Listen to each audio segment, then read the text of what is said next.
how to turn on double tap to pause live wallpaper on TikTok mobile. Hello guys, in today's video I'm gonna show you how to turn on double tap to pause live wallpaper on TikTok mobile. First then open TikTok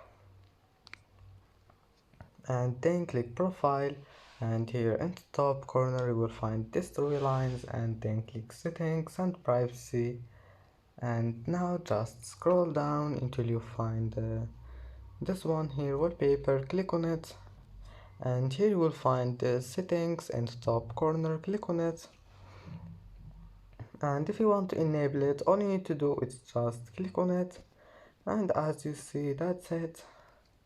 And that's it for today's video. If you like this video, don't forget like and subscribe, and thank you for watching this video until the end, and see you in the next video.